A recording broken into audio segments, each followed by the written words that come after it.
자, 우리 새로운 강의 시작해 봅시다. 오감도 종합편이라는 교재를 이용해서 우리 제목은 선생님 국어의 비법 전수로 달아놨어요. 그래서 우리 지금 종합편의 경우에는 특징이 이래요. 1학년 학생들 들을 수 있고 또 2학년 학생도 들을 수 있고 3학년 학생도 들을 수 있어요. 어쨌든 여기에 나와 있는 실전 문제 같은 경우에는 3학년 기출도 실려 있기 때문입니다. 그러니까 3학년 학생들 같은 경우에는 사실 뭐 난 기초는 뗐어? 이렇게 하면 뭐 이 강의를 들을 필요는 없겠지만 나 좀 새로 시작해야 돼 라는 마음을 갖는다면 이 강의가 처음 시작하는 강의로 수능 강의로 좀 좋을 거라고 보고요. 또 1, 2학년 학생들에게는 너무나 좋은 그런 강의라고 볼 수 있겠습니다. 그래서 전반적으로 이제 국어 안에 들어가 있는 영역들이 있지 않습니까? 그래서 화법, 작문, 문법, 문학, 비문학까지 해가지고 어떻게 접근을 해야 되는지 우리 이제 교재를 중심으로 해서 보고 또 이제 여기에 해당하는 문제들 풀어보면서 확인학습 이렇게 해보도록 하겠습니다. 첫 시간은 일단 화법이에요. 그래서 화법의 비법 전수가 되겠는데 교재에 이제 화법에 대한 내용이 쭉 실려 있어요. 안 보일 겁니다. 알아요. 우리 이제 교재에 실려 있기 때문에 이거 선생님이 보려고 이렇게 올려놓은 거예요. 왜 계속 이게 교재만 보지 않고 하려고. 그래서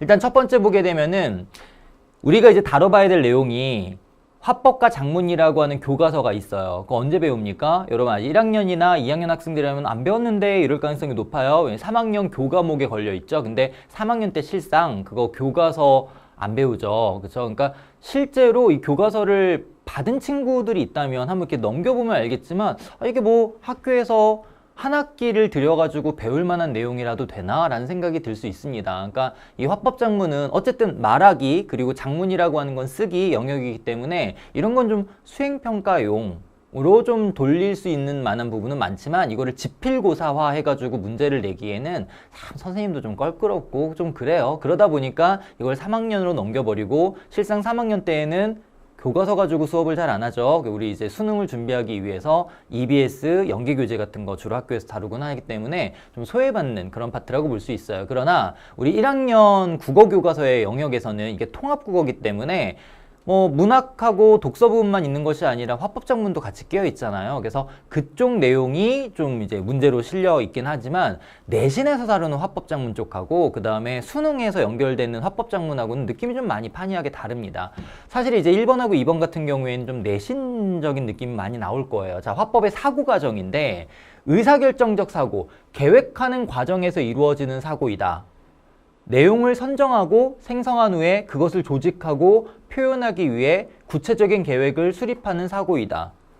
일반 대화는 아니야. 그러니까 우리가 친구들이랑 그냥 편하게 대화를 할 때 나는 얘한테 어떠한 말을 하고 그래서 이 아이에게 어떤 반응을 끌어낸 뒤 나는 어떠한 목적을 이룰 거야 라고 하는 생각을 가지고 있지는 않아요. 그럼 즉흥적인 대화들이 많이 이루어지죠. 그래서 이런 이제 의사결정적 사고라고 할 때 화법이라고 하는 것은 문제화한다면 이런 방식이라고 보시면 돼요. 그래서 선생님 예를 지금 드는 거예요. 이건 교재에 없잖아. 그래서 이런 겁니다. 다음은 위 발표를 위해 이제 3번부터는 담화의 양식을 좀 유형화했잖아요. 분류를 해주고 있었는데 발표 같은 경우에는 즉흥적인 대화와는 큰 차이가 있습니다. 준비 안 하고 발표할 수 있나요? 아니죠. 준비를 반드시 해줘야 될 텐데 작문이나 화법이나 이건 공통적인 겁니다. 제일 중요한 건 내가 어떠한 내용을 다룰 것이냐 이거 너무 중요한 거고 세 가지예요. 어떠한 내용을 다룰 것이냐 너무 중요하고 그 다음에 예상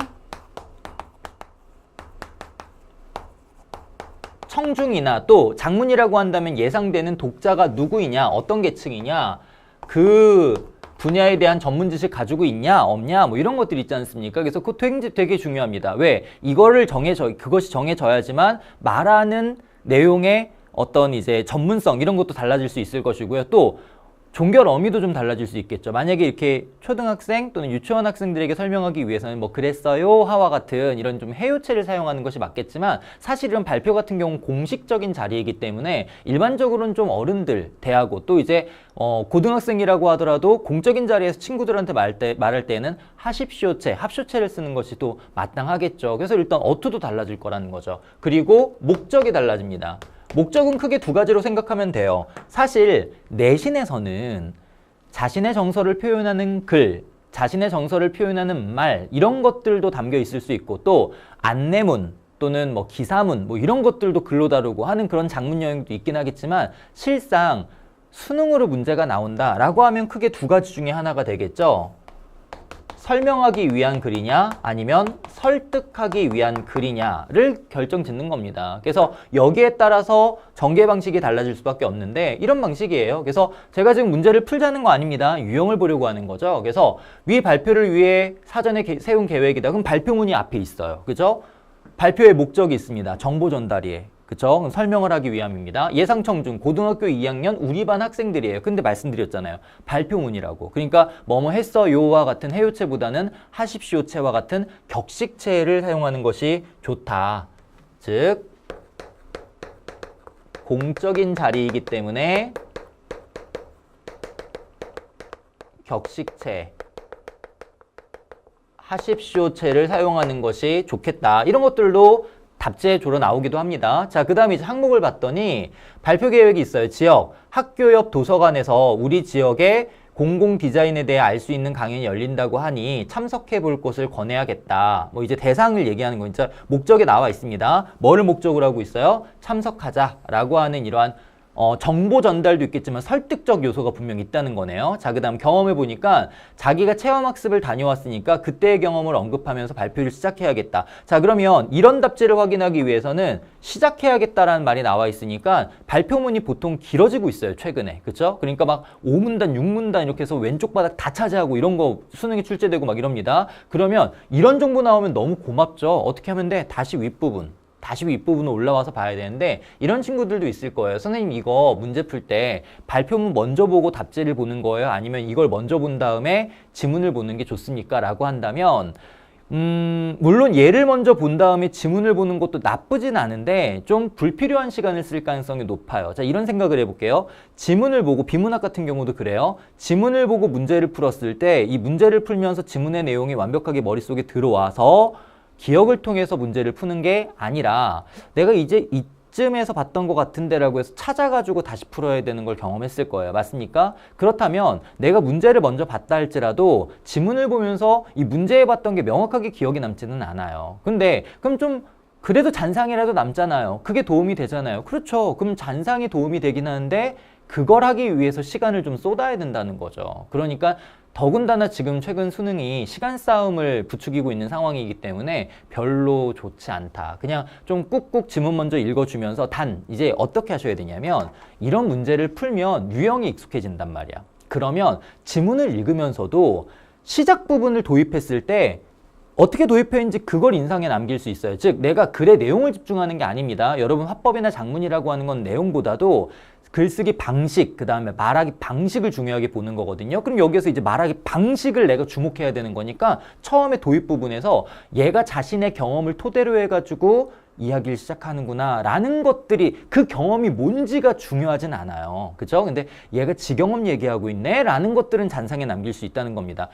답지를 보고 잔상에 남긴 후 지문을 보나 지문을 보면서 구조적인 틀을 잔상에 남기고 문제를 들어가는 거나 사실 대동소이하다라고 봐요. 괜히 시간 두 번 들이지 말고 일단 지문을 보되 이러한 문제를 통해 가지고 유형을 좀 더 많이 익히다 보면 아마 지문 보고 문제 푸는 것도 수월해질 겁니다. 익숙해질 거예요.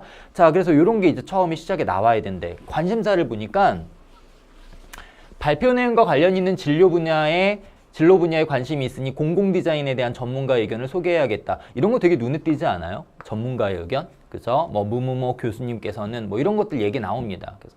그래서 이런 거 눈에 좀 빨리 띄일 것이고요. 또 발표에서 매체를 활용하여 주기를 바라니 발표 중 시각 자료를 보여줘야겠다. 이거 반드시 뭐로 제시되고 있는 거죠?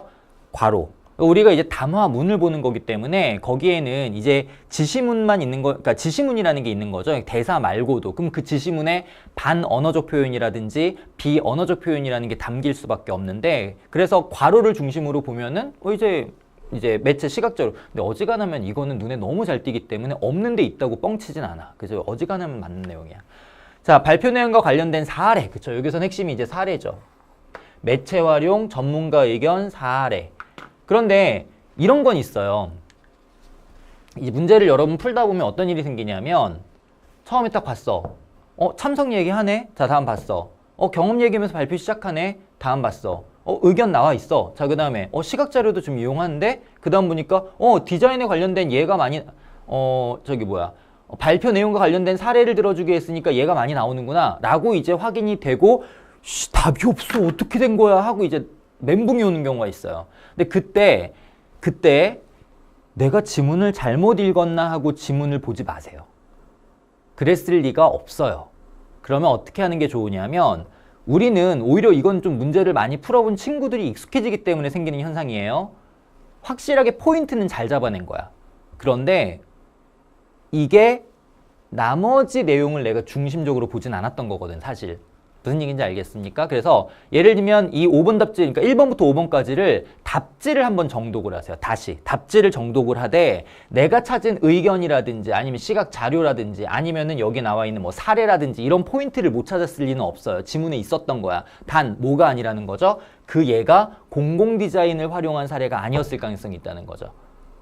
무슨 얘기인지 알겠죠? 그러니까 여러분 지문은 잘 읽었어. 근데 문제를 볼 때 이런 거에 집중하지 않고 얘에 집중했기 때문에 그래서 넘어가는 현상이 생기곤 해요. 그래서 처음부터는 이런 포인트를 기준으로 해서 답을 찾아보되 안 나오면 어떻게 하라? 답지를 정독하라. 그러면서 보통 보게 되면 여기 뭐 공공 디자인에 대한 전문가 의견이라고 했으니 공공 디자인에 대한 언급이 나왔어야 되는데 전문가는 나왔지만 공공 디자인이 아닌 다른 것에 대해서 언급이 됐다라고 한다면 그게 3번이 답이라는 거죠. 이런 걸 생각하시면 좋겠습니다.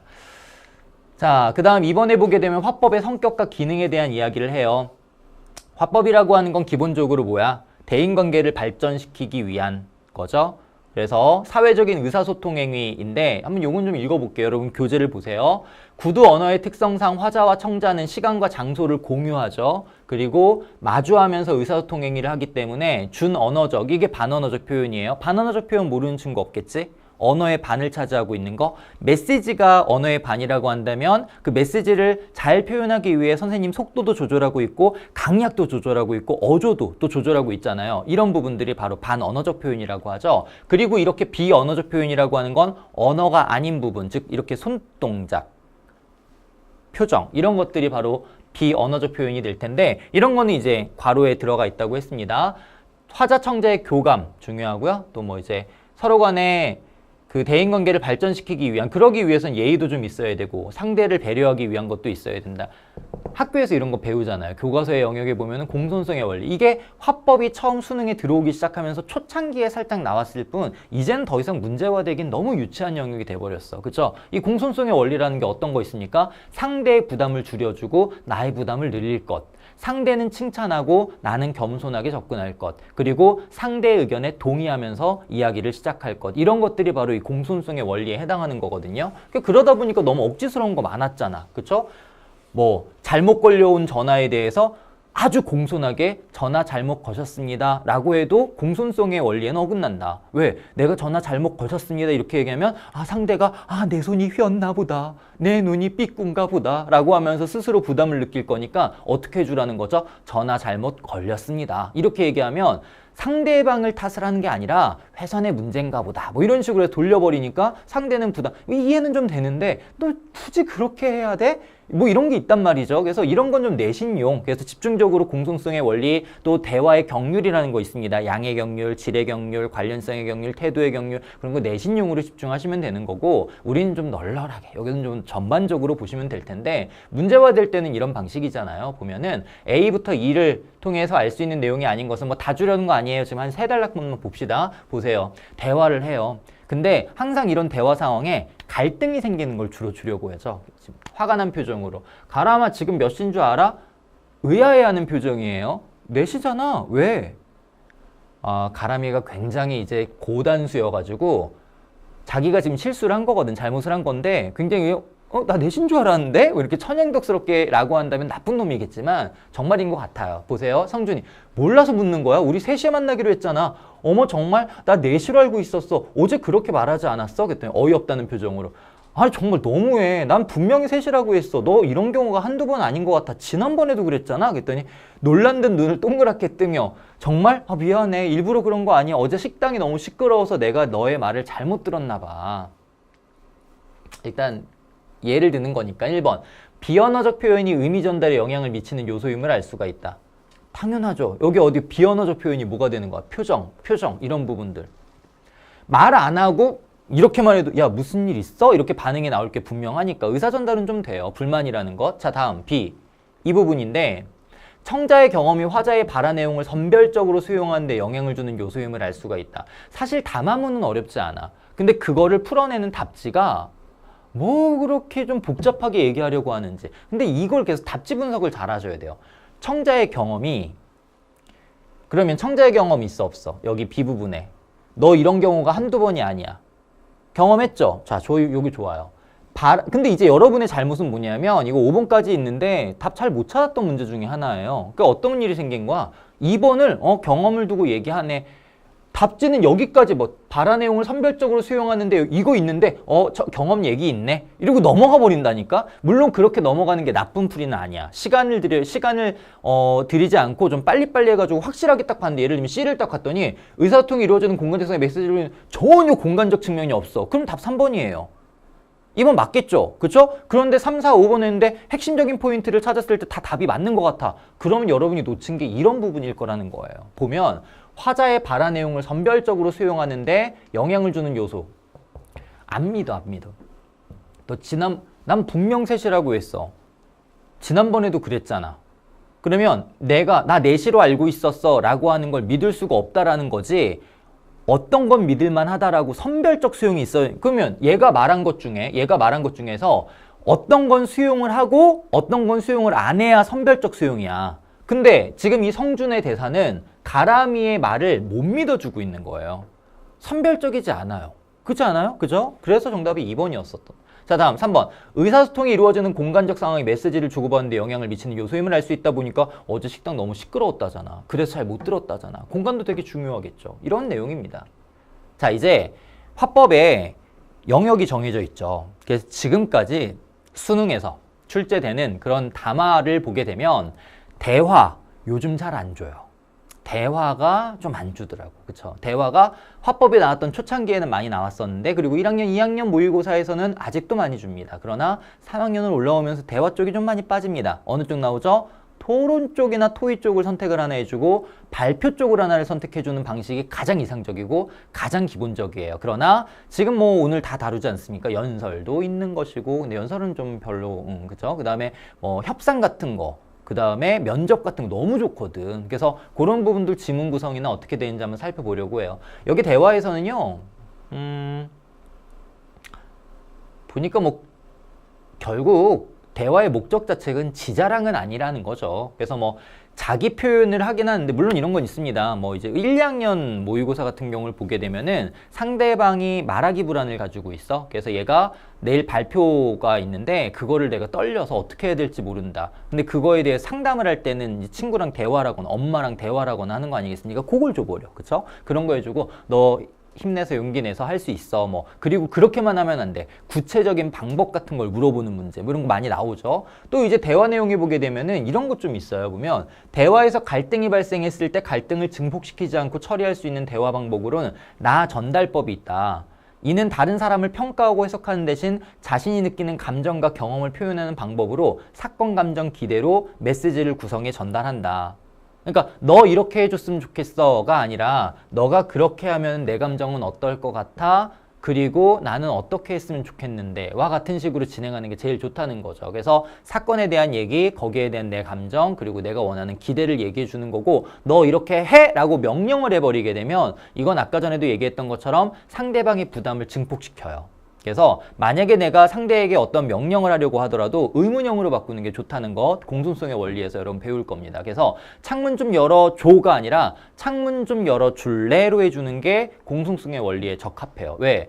창문 좀 열어줘 라는 명령문을 써버리면 상대는 그 일을 해야만 한다는 거죠. 근데 창문 좀 열어줄래? 라고 의문문을 내뱉으면 이 친구는 선택을 할 수 있는 기회를 줍니다. 그래서 내가 이 친구에게 관용을 베풀 수 있는 기회를 주는 거죠. 그럼 이게 선택을 할 수 있으니까 부담을 줄여주는 방법이라는 겁니다. 이런 방식인데, 자, 한번 내용 보도록 하겠습니다. 대화의 과정.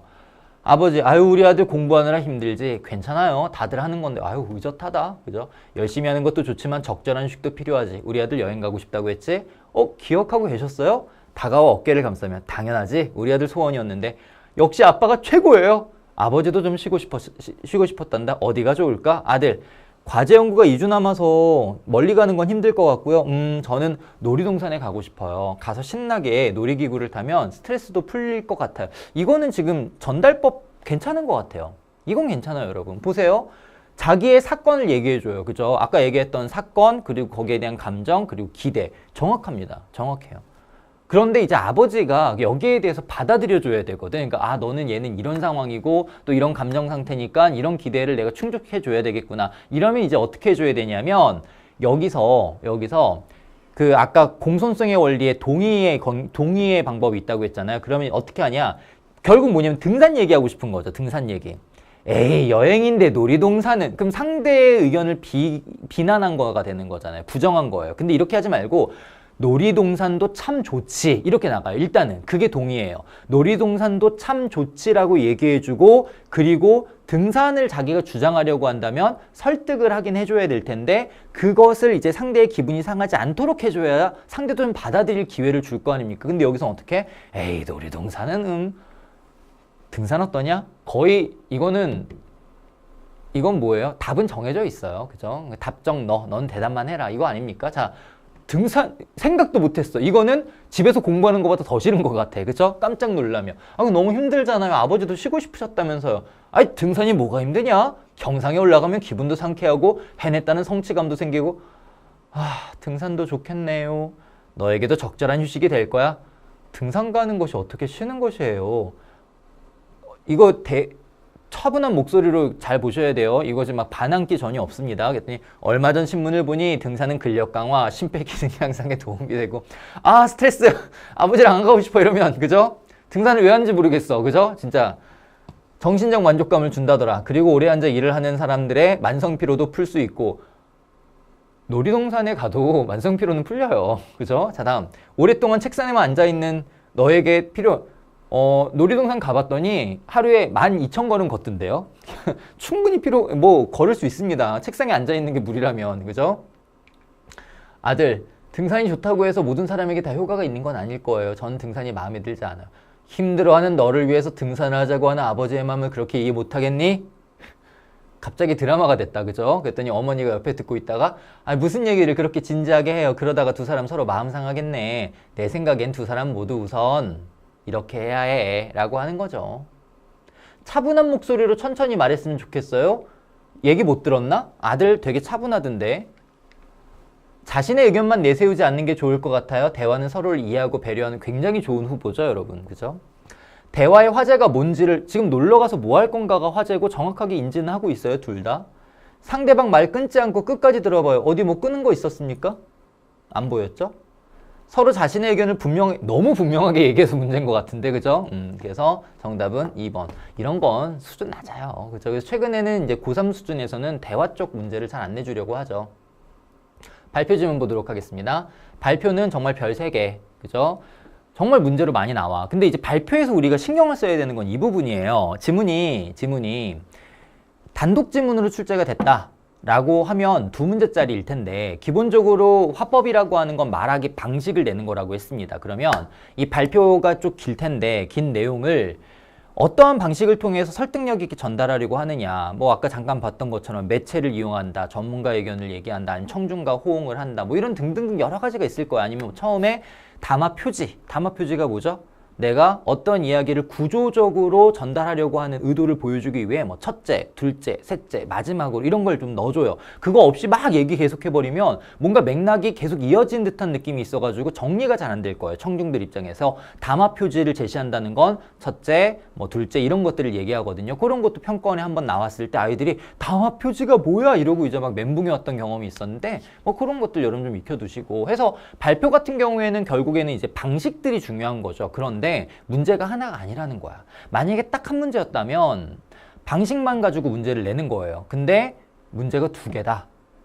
세트 구성이니까 문제가 2개다. 그럼 반드시 뭐가 있겠어요?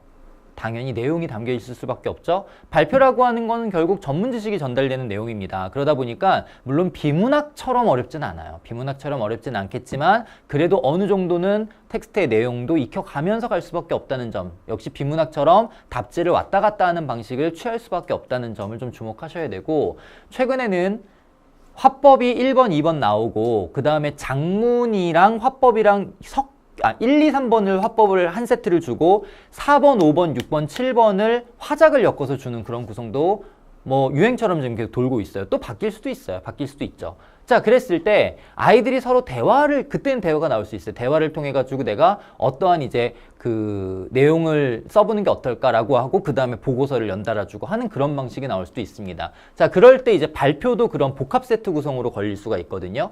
자, 그럼 우리는 주목해 봐야 되는 건 뭐냐면 발표의 방식들도 중요할 텐데 이제 기본적인 방식들 예를 들고 있어요. 자, 도입부에는 어떤 거 많이 나와요? 청중의 관심을 유발하는 거.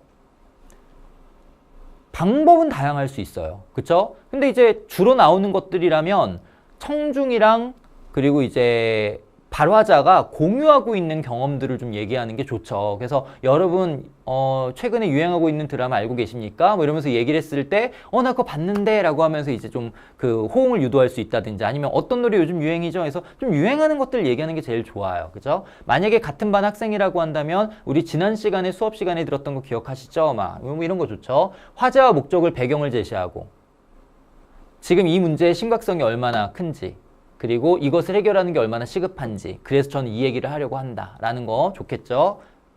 그 다음에 뭐 앞에 어떻게 전개하겠다라는 걸 처음에 서두에 밝히는 것도 굉장히 좋아요. 그래서 여기에는 앞으로 전개 내용에 대해서 요약 정리해 주는 것도 좋고요. 그 다음에 요약해 주는 거 좋고 전개부에서는 이제 구체적 내용 나와야겠죠. 단 아까 얘기했던 것처럼 담화 표지 같은 걸 넣어줘가면서 체계적으로 알려주는 게 좋겠습니다. 그러면서 당연히 내용만 얘기할 것이 아니라 뒷받침하는 자료들이 근거 자료들이 막 주어져야 되겠죠. 그것이 전문가의 견해라든지 아니면은 어떤 거 많이 나옵니까? 통계 자료, 수치 이런 거 많이 언급을 합니다.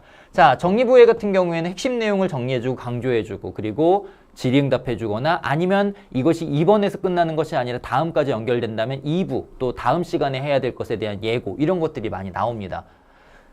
자, 매체 자료의 효과 한번 읽어보시면 되겠고요. 자, 이거 질문 안 드립니다. 문제의 답지들 한번 보세요. 발표 계획, 그럼 발표에 지금 발표문이 있었을 것이고 1번, 자주 나오는 내용들이죠. 낯선 용어를 예를 들어 설명하면서 청중의 이해를 도와야겠어. 개념을 정의해주는 부분이 있는지를 확인해 봅니다. 다음 2번, 청중과의 공감대를 형성하면 당연히 긍정적 호응은 따라올 수밖에 없어요. 그래서 공감대 형성하려고 하는 내용이 있느냐 없느냐.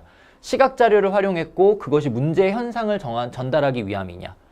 이것도 주목하셔야 돼요. 문제 현상을 전달하기 위한 시각 자료라고 했다는 거예요. 시각 자료가 있다고 해서 답이 아니라는 겁니다. 만약에 문제를 해결하기 위한 예를 드는데 예를 들면 덴마크에서는 이러한 방법으로 교통체증을 해결했습니다 라고 하면서 덴마크의 어떤 교통체계 이런 것들을 딱 영상으로 해서 사진으로 해서 보여줬어. 문제 현상이에요? 아니죠. 해결 방법을 보여주기 위한 거죠.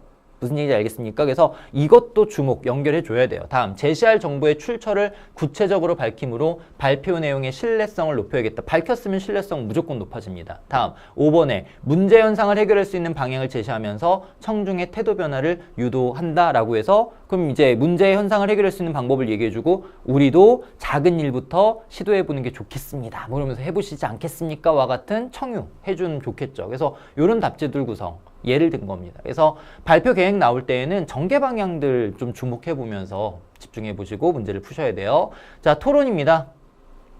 싸우죠, 뭐. 그쵸? 일단 찬성하고 반대가 나뉠 수밖에 없는 것이고, 이런 뭐 고전적 토론이라든지 아니면 반대 신문식 토론이라든지 이런 걸 구분하고 또 유형에 따라서 골라봐라 라고 하는 건 내신용이기 때문에 굳이 여기는 설명을 드릴 건 아니고요.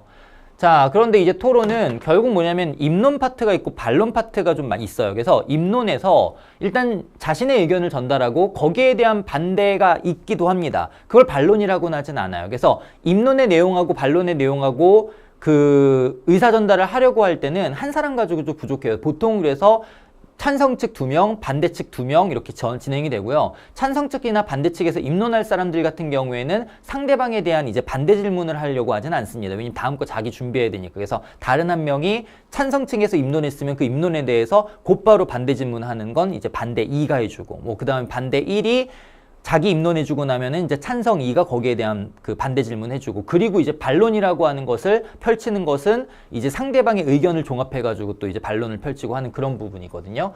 자, 그래서 뭐 입론에서는 이거는 뭐 다 읽을 게 아니라 선생님은 이거예요. 입론, 반론 이렇게 나왔을 때 위치를 잘 파악하셔야 돼요.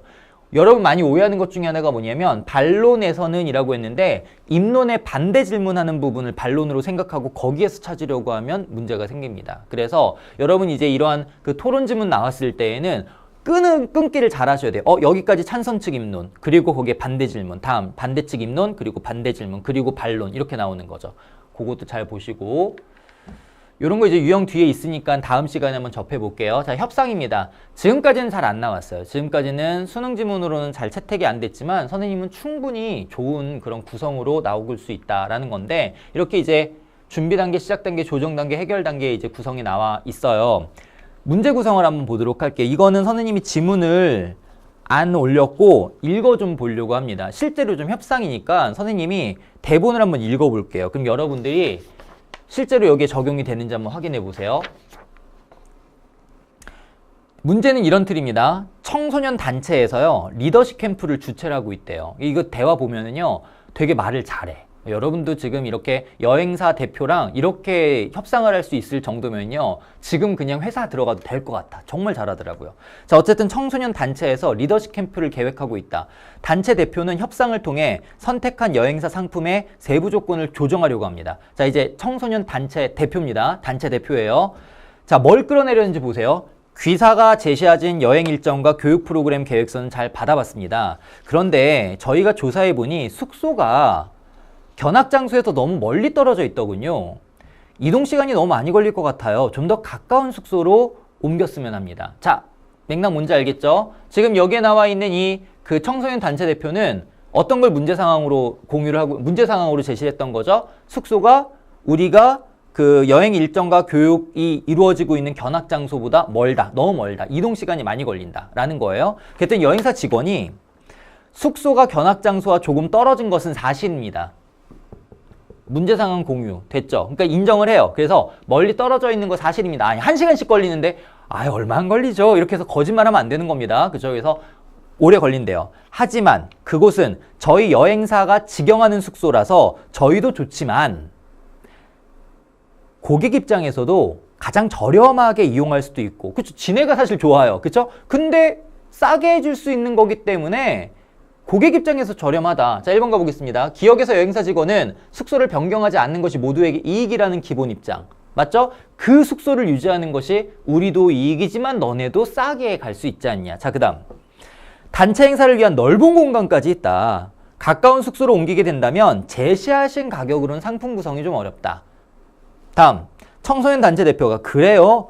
그렇다면 견학지 중에 자 이제 여행사 직원이 문제 삼고 있는 건 뭐죠? 만약에 숙소를 옮긴다면 예산이 더 들어야 된다라고 얘기했어요. 지금 정해진 예산 가지고는 안 된다. 그러면 청소년 단체 대표가 그래요? 그렇다면 견학지 중에서 땡땡은 생략하는 게 어떨까요? 저희가 알아본 바에 따르면 그곳은 이번 리더십 캠프의 성격과 맞지 않아서요. 입장료와 버스, 유류비 등을 빼면 비용이 절감되어 숙소로 옮길 수 있을 것 같다라고 얘기했어요. 그러니까 일정 중에 불필요하다 여겨지는 걸 하나를 빼겠대요.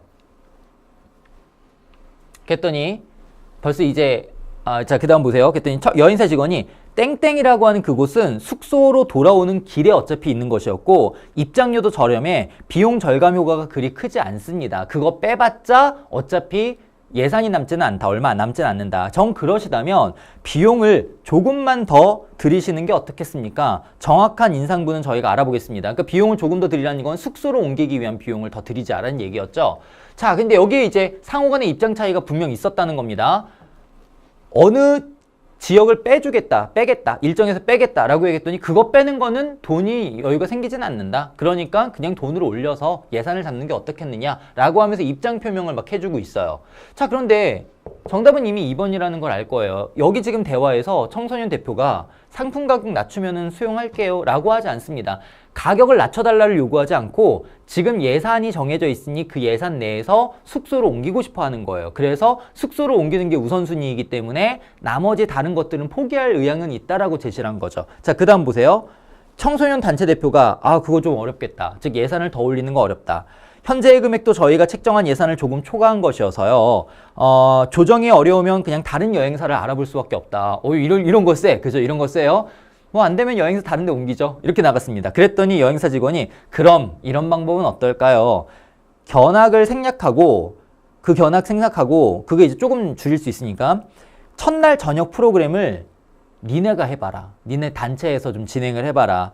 그 프로그램 우리가 원래 다른 업체에 의뢰해가지고 진행하려고 했는데 그거를 제외하게 되면 비용을 꽤 절감할 수 있다. 우리가 이제 다른 업체를 껴가지고 걔네 보고 진행하는 것, 그 프로그램 진행을 하게끔 했었는데 그거 빼면은 돈이 좀 남는다. 니네가 좀 준비해봐라. 라고 했더니 청소년 단체 대표가 글쎄요. 리더십 강의나 모둠 활동 정도라면 모를까 프로그램 전체를 진행하는 건 어렵습니다. 인력이나 장비도 부족하고 프로그램 구성도 쉽지 않아서요. 그러면 프로그램을 1부와 2부로 나누어서 1부만 저희가 진행하면 어떨까요? 그럼 이제 여기서 의아한 건 있잖아요.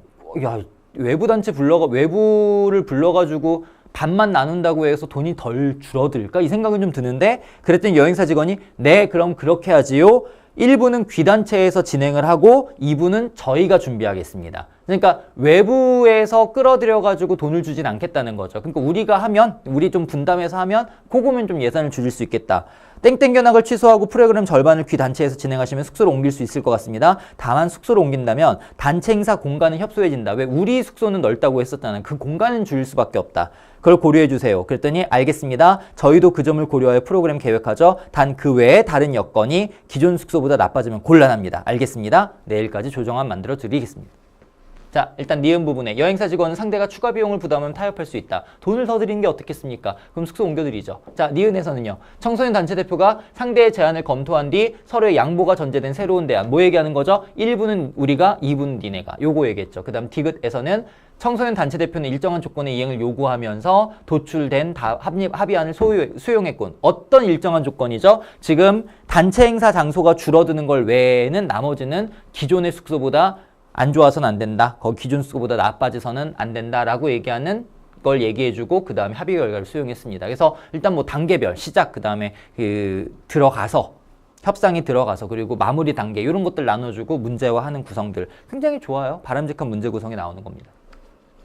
면접 반드시 해야 될 거 아니야, 여러분들. 그쵸? 면접 안 할 겁니다. 안 하고 학교에 들어갈 수 있으면 너무 좋겠지만 지금 뭐 면접 안 할 수가 없죠. 좀 당당하게 여러분들 면접관 앞에서 자신의 의견을 도출해 줘야 될 텐데요.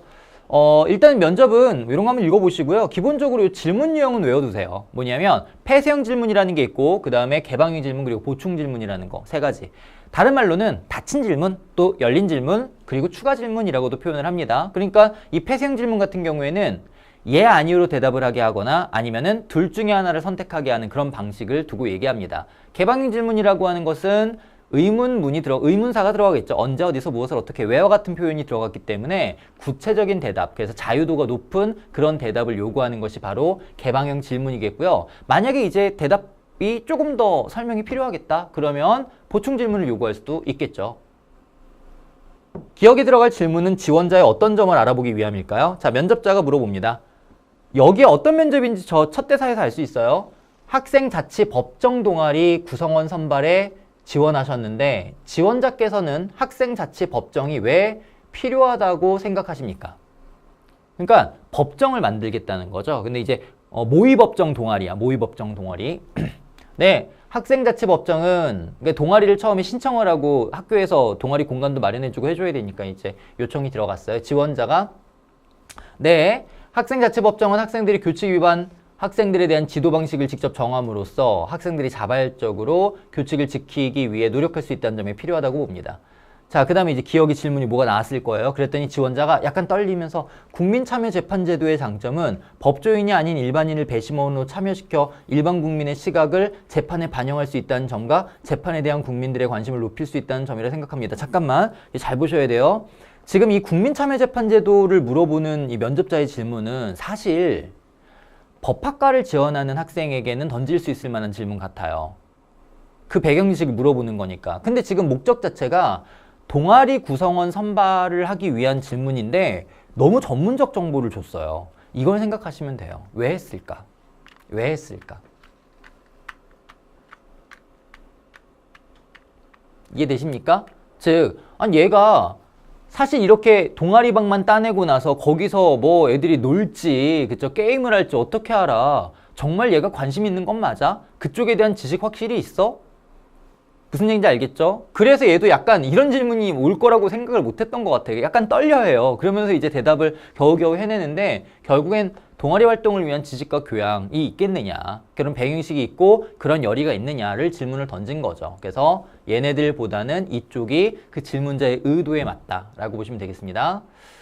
연설은요 넘어가도록 할 거예요. 왜냐면 연설 쪽보다는 발표가 있기 때문에 1대 다의 그 담화로는요 연설을 거의 안 씁니다. 그래서 연설 같은 경우는 그냥 보시면 되겠고요.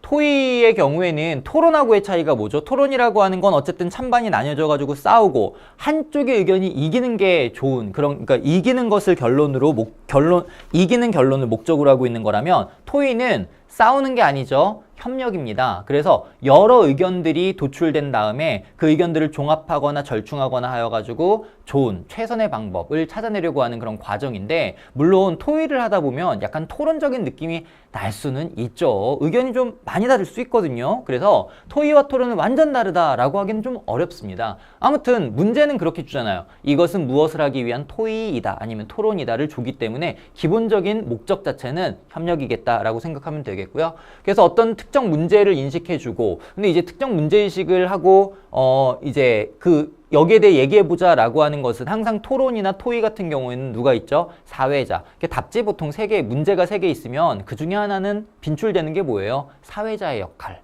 이런 거 많이 물어봅니다. 그래서 사회자가 문제를 인식시켜주고 여기에 대해서 얘기해보자 해서 서로 대안을 도출해주고 판단의 준거를 선정하며 대안을 분석하고 평가해주고 대안을 선택하고 하는 과정들이 있다는 겁니다.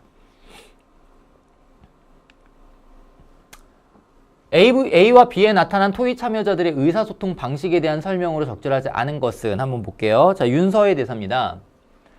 저는 학교 연역관을 소개하고 싶습니다. 지난번 학생 설문 결과에서 나타났듯이 오랜 전통을 지닌 우리 학교의 발자취를 확인할 수 있는 연역관을 방문한 학생이 매우 적다는 것에 놀랍기도 하고 아쉽기도 했어요. 자, 이제 처음에 나온 것처럼 문제의 인식은 뭡니까? 아니, 이렇게 중요한 연역관을 아이들이 방문을 안 하더라.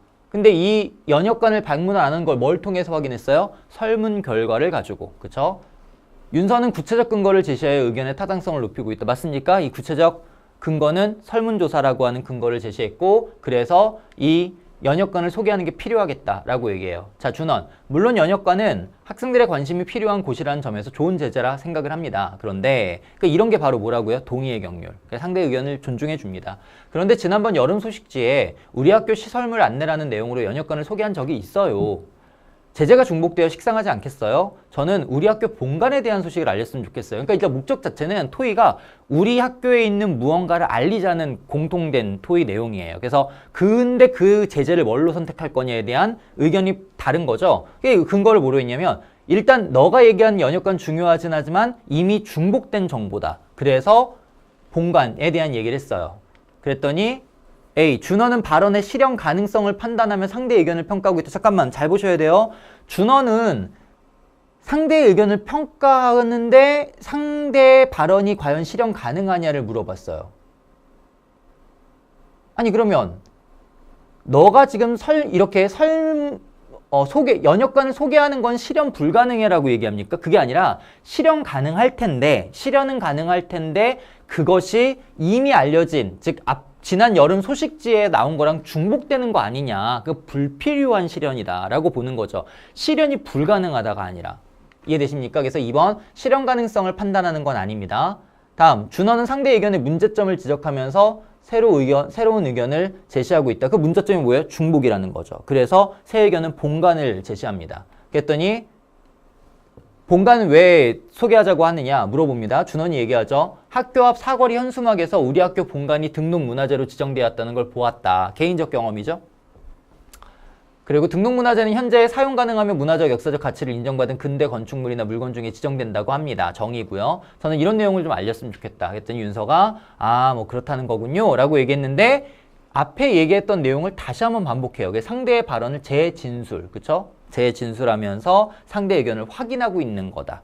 뭐 동의를 하는지 아닌지는 알 수가 없어요. 그 뒷대사를 봐야 되기 때문에. 그래서 이러한 맥락을 보시면 되겠는데 뭐 발표나 토론이나 토의나 사실 서로 주고받는 상황이기 때문에 뭐 이런 것들 좀 비슷한 느낌도 많이 들 겁니다.